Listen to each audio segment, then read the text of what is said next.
warahmatullahi wabarakatuh. Salam sejahtera untuk semuanya. Apa kabar sahabat RAK dimanapun berada, yang ada di rumah, yang sedang santai atau yang sedang bekerja, semoga dalam keadaan sehat. Ketemu lagi dalam YouTube channel Ramla Official. Di sini sudah ada Bang Robi. Ya. Apa kabar Bang? Alhamdulillah sehat-sehat pengacara. Dalam minggu kali ini kita akan membahas beberapa pertanyaan dari sahabat RAK dan beberapa masalah yang sedang hits ya Bang. Tapi sebelumnya kita akan membahas ini untuk teman-teman Ramla Official yang ada di rumah dan dimanapun berada, tidak jemu dan tidak bosan, kita mengingatkan untuk terus dukung YouTube channel Ramla Official dengan cara subscribe, like, dan subscribe, dan juga share ke teman-teman, ke sosial media teman-teman. Ditunggu.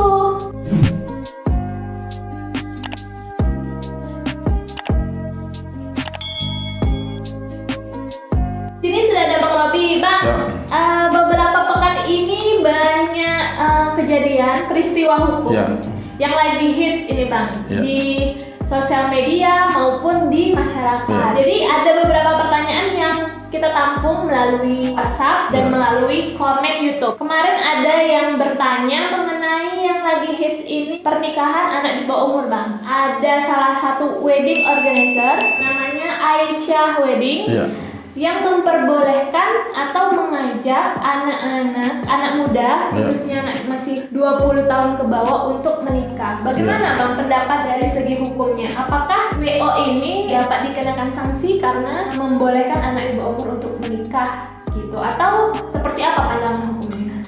Ya baik, Assalamualaikum warahmatullahi wabarakatuh. Selamat pagi menjelang siang, salam sejahtera buat kita semua. Sekali lagi kami sangat mengucapkan terima kasih atas atensi, respon dari seluruh masyarakat Indonesia dimanapun berada yang masih menjadikan Ramla Official sebagai wadah bertanya, mencari solusi seputar fenomena hukum yang berkembang. Berkaitan dengan publikasi iklan ajakan Aisyah Wedding yang memprovokasi anak di bawah umur untuk menikah.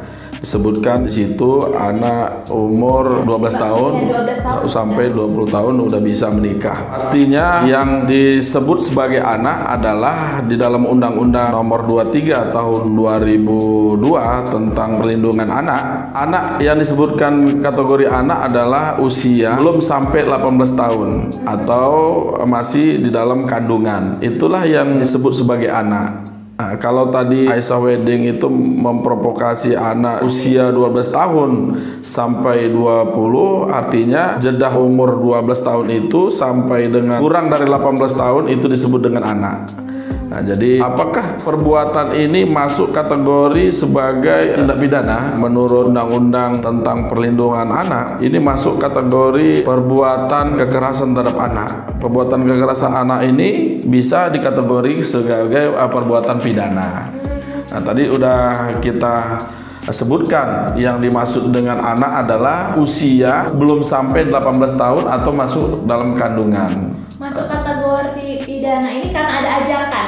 Ya, dia mempublikasi seolah-olah tidak mengetahui akan batasan usia terhadap pernikahan. Di dalam Undang-Undang Nomor 16 Tahun 2019 tentang perubahan atas Undang-Undang Nomor 1 Tahun 1974 tentang perkawinan, disebutkan pasal 7 ayat 1, perkawin hanya diizinkan apabila pria dan wanita itu berusia 19 tahun. Jadi baik dia laki-laki atau perempuan boleh dinikahkan apabila usianya sudah cukup 19 tahun. Jadi kalau belum 19 tahun belum bisa dinikahkan karena tadi masuk kategori sebagai anak. Menikahkan anak di bawah umur masuk kategori sebagai kekerasan karena di dalam Undang-Undang Anak pasal 1 ayat 15A yang dimasuk kategori kekerasan adalah setiap perbuatan terhadap anak yang akibat timbulnya kesengsaraan atau penderitaan secara fisik, psikis, seksual, dan atau penelantaran, termasuk ancaman untuk melakukan perbuatan pemaksaan atau perampasan kemerdekaan secara melawan hukum, itu masuk kategori kekerasan. Jadi kalau pernikahan itu kan hubungan seksual itu masuk kategori kekerasan karena masih kategori anak. Terus juga ada fenomena anak yang diperbolehkan menikah. Itu apakah ada persyaratan atau seperti apa? Ada beberapa kalangan bahkan selebritas masih umur 17 tahun menikah dan itu di KUA. Berarti kan memang ada izin gitu Bang. Gimana itu fenomena seperti itu Bang? Di dalam undang-undang perkawinan bisa tolerir anak di bawah umur untuk dinikahkan apabila keadaannya sudah sangat terpaksa. Maka karena keadaan terpaksa itu antara anak ini boleh dinikahkan dengan syarat-syarat ya. Keadaan terpaksa ini bisa contohnya si anak yang di bawah umur ini melakukan hubungan layaknya suami istri yang mengakibatkan si perempuannya misalnya mengandung ya, mengandung. Jadi ini kondisi yang termasuk dalam keadaan terpaksa darurat. Tapi ada kriteria hukumnya, ada syaratnya tapi apabila mau dilangsungkan syaratnya si orang tua mengajukan permohonan ke pengadilan dengan syarat izin dua belah pihak orang tua baik si perempuan maupun si laki-laki. Selain izin tadi harus juga mencantumkan keterangan dari dokter bahwa memang si anak tadi misalnya ya sudah dalam kondisi mengandung. Nah, jadi atas dasar itu maka diperbolehkan untuk dinikahkan. Karena keadaannya memaksa gitu. Kira-kira gitu Bu Siti. Terus pertanyaan lagi nih Bang, apakah ada unsur pidana untuk WO tersebut kayak gitu? Ya, tadi sudah kita sebutkan bahwa menikahkan anak di bawah umur itu masuk kategori kekerasan terhadap anak. Dalam pasal 76D Undang-Undang Perlindungan Anak itu menyebutkan setiap orang dilarang melakukan kekerasan atau ancaman kekerasan memaksa anak melakukan persetubuhan dengannya atau dengan orang lain. Jadi kekerasan tadi sudah kita sebutkan bahwa kekerasan yang dimaksud kekerasan itu tadi disebutkan dalam pasal 1 ayat 15A.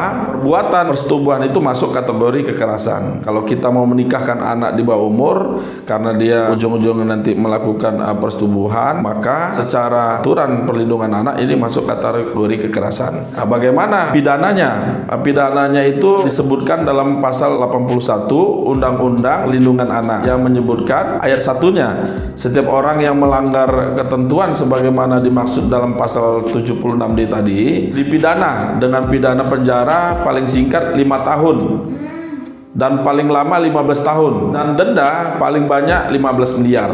Nah, jadi itu pihak WO itu siapapun itu pemaksaan untuk menikahkan anak di bawah umur. Yang kedua, ayat 2-nya ketentuan pidana sebagaimana dimaksud ayat 1 berlaku pula bagi setiap orang yang dengan sengaja melakukan tipu muslihat, serangkaian kebohongan atau bujuk anak melakukan persetubuhan dengan atau dengan orang lain. Jadi dengannya atau orang lain. Dalam poin ketiganya ayat 3 dalam hal tindak pidana sebagaimana dimaksud dalam ayat 1 dilakukan oleh orang tua, wali, pengasuh anak, pendidik atau tenaga pendidik, maka pidananya ditambah sepertiga dari ancaman pidana sebagaimana dimaksud dalam ayat 1. Jadi ayat 1 udah disebutkan ancamannya 5 tahun sampai 15 tahun, dendanya 1 miliar. Kalau yang melakukan itu orang tuanya, walinya, pendidik, tenaga pendidik, itu ditambah sepertiganya. Dari sepertiga dari ayat 1. Apakah WO tadi dapat dipidana? Menurut saya apabila dari ajakannya tadi, iklan tadi untuk menikah dan diikuti oleh orang lain, maka secara serta-merta dia bisa dimintakan pertanggungjawaban pidana. Itu tentunya masuk kategori pasal 55 KUHP penyertaan. Ya, penyertaan. Sekali lagi memang banyak cara untuk sukses. Salah satunya memang banyak kan orang melakukan suatu hal di luar dari kebiasaan supaya pihak-pihak yang melihat, yang mendengar menjadi tertarik untuk melihatnya. Salah satu yang dia bikin oleh wedding Aisyah tadi. Bisa jadi strategi marketing. Strategi marketing, ya. Tapi sayangnya strategi marketingnya melanggar aturan hukum. Ya. Karena anak di bawah umur belum boleh dinikahkan. Dan sebenarnya aturan-aturan ini juga menjaga, ya, maksudnya anak-anak sih dalam masa-masa pertumbuhan yang sebenarnya harus tidak harus untuk segera menikah ya Bang. Iya, karena dari sisi kesehatan anak di bawah umur itu belum siap Pertama, fisik tubuhnya itu belum memungkinkan, belum siap untuk mengandung dan melahirkan anak. Dan secara psikologi, sosial pun anak di bawah umur dia belum memiliki kemampuan nanggung tanggung jawab sebagai kepala rumah tangga atau ibu rumah tangga. Tuh gitu kira-kira. Untuk sahabat Ram, penjelasan tadi sudah sangat detail dan sudah sangat jelas. Terima kasih untuk sahabat yang sudah bertanya. Semoga jawaban dari Bang Robi menjawab pertanyaan dari teman-teman atau sahabat Ram yang ada di rumah maupun yang ada dimanapun. Dan untuk minggu ini pertanyaannya ini dulu ya Bang, kita sudahin. Kita ketemu di beberapa hari kemudian untuk pertanyaan selanjutnya. Karena banyak banget pertanyaan dari sahabat Ram yang bertanya mengenai persoalan hukum, fenomena hukum yang terjadi di masyarakat. Untuk sahabat Ram, sekali lagi jangan lupa dan jangan bosan. Kita juga mengingatin untuk dukung terus YouTube channel Ramla Official agar kita semangat ya Bang buat konten-konten yang baik, yang baru dan yang bagus. Dan untuk sahabat Ram yang mau bertanya boleh melalui kolom komentar YouTube channel ini atau melalui WhatsApp, karena dari beberapa teman banyak yang dari WhatsApp dari Instagram juga. Tadi aja saya sebelum ke kantor ada masyarakat sahabat Ram yang bertanya tentang kondisi yang dialaminya di Sumatera Utara.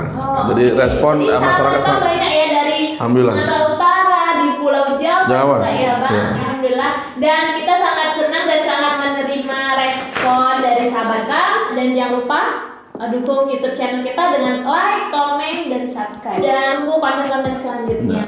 Salam sejahtera hukum.